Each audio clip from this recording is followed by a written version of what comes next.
Hello, everybody. Philip Lee returning with another episode of Civil War Chat. And today is Thursday, the 16th of September, 2021. The topic today is what price vengeance? What price vengeance? Click on the subscribe button in the lower right to subscribe to future episodes, and also the notification bell in the upper right to be notified when they are released. So now let me go ahead and get to my notes on this. The celebrations accompanying removal of Confederate statues, such as Robert E. Lee's equestrian one on Richmond's Monument Avenue, are deliberately provocative. The very act of taking them down is the opposite of inclusive. In fact, there could hardly be anything more divisive in the former Confederate states than the cultural genocide of such celebrations. Those promoting such takedowns are not giving enough thought to the long-term impact, and are instead, they seem to me, to be intoxicated with a temporary feeling of revenge. A few days after the television cameras leave, they'll realize that nothing has changed for the better. The only people who will feel a sense of accomplishment will be the academics, or at least most of them, who will be smugly satisfied with the destructive effects of their anti-Southern propaganda and the censorship of the dissenting voices that they have exercised in the academy for decades. The argument from the Southern Poverty Law Center, uncritically repeated by the corporate media, that the statues were raised to promote white supremacy, is overwhelmingly false. They were erected to memorialize the loved and lost. First, 5% of the white males in the Confederacy were killed during the Civil War. If America were to enter into a war today and suffer the same death ratio, a total of 17 million soldiers would have been killed. That's over 40 times the number of Americans killed in World War II. Even if the hypothetical modern war were one that our opponents could convince American academics was, quote, wrong, the public undoubtedly would still want to memorialize our fallen soldiers, even if those soldiers are demonized by academics, and their leaders with monuments.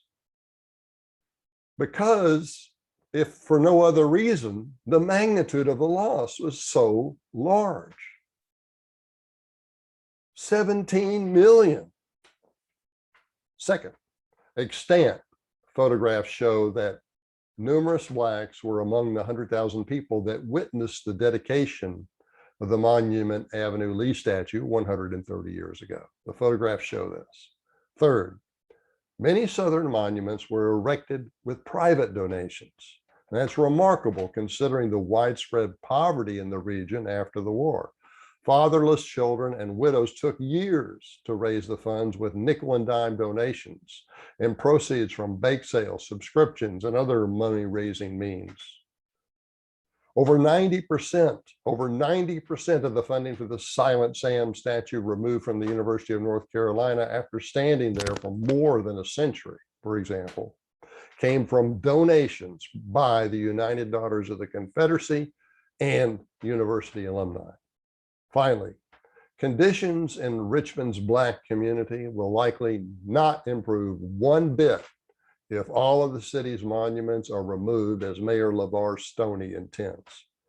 During a recent interview, the Manhattan Institute's Heather McDonald stated that improvement in the academic, income, and lawless conditions within many Black communities will at last require initiatives from the communities themselves in order to promote personal responsibility. And she was making the point, you cannot anymore rely on government programs. The Blacks themselves are going to have to take responsibility for themselves and show us with some action.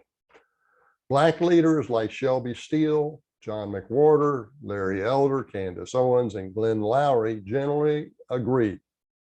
According to Steele, the federal government has spent as much as $22 trillion in racial preference programs since the mid-1960s. The results are dismal. Despite affirmative action, Blacks fall far, far behind whites and Asians, who ranked at the top in academic performance. Federal low-income housing has driven fathers out of the home because welfare mothers will not be entitled to a subsidy when the father lives in the home. So if there's no father there, her incentive is to have more children in order to get more government money. And that's terrible.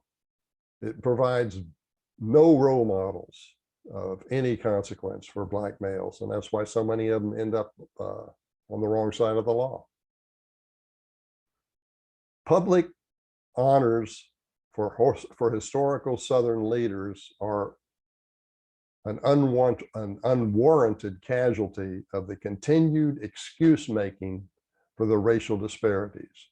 In truth, there is no leading multiracial country less racist than America. Just face that fact and then start from there.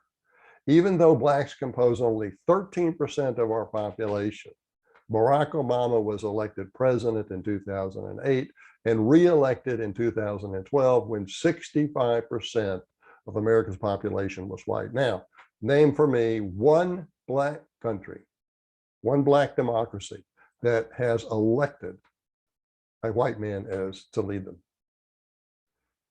The case that racism explains why Blacks are overrepresented in prisons, for example, is weak.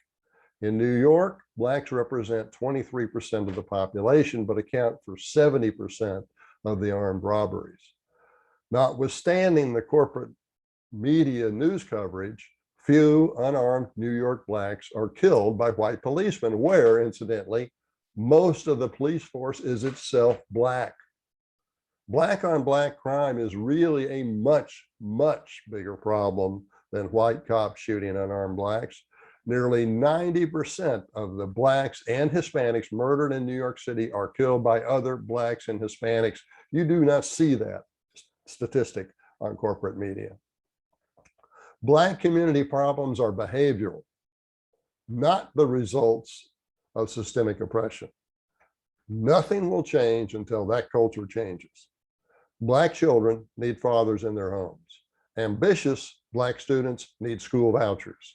Democrats, however, want to keep Blacks dependent on government subsidies instead of encouraging them to be self-reliant. That way, the Democrat politicians get the votes they need to stay in office, which is really all they care about.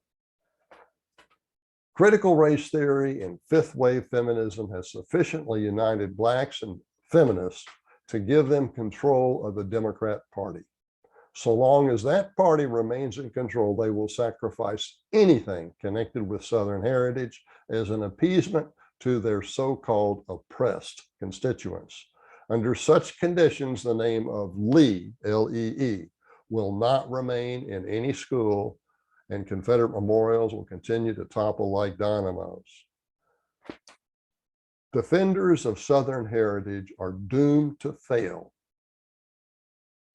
if they do not defeat the white misandry of critical race theory and fifth wave feminism. Oh, I'd like to share with you something here on my screen. There it is, and I shall enlarge it. You may want to consider buying my book, Trading with the Enemy. And it's the story of trading between the North and the South during the Civil War. Twice as much cotton went across the battle lines to the North than went through the maritime blockade, through blockade runners like the fictional Rhett Butler. Twice as much cotton was actually ended up sold to New England during the war. And so there's a lot of nefarious activity going on here that most people don't write much about. I mean, it's not written much about because basically there are no heroes. You know, this was a mercenary activity. And at one point, you actually had a senator from Rhode Island trade weapons for cotton and to the Confederacy. He got cotton out of the Confederacy and gave them weapons. So that story's in there. If you want to buy it at Barnes & Noble or Amazon, it's $26. Philip Lee, Trading with the Enemy. If, however, you'd like to get an autographed copy from me, you need to email me, Phil, PHIL _ Lee, LEIGH at me.com. I'll sell it to you for $29 autographed, and I'll cover the postage here in the United States for that price. Okay, that's our show for today, and thanks for watching. I'll see you next time.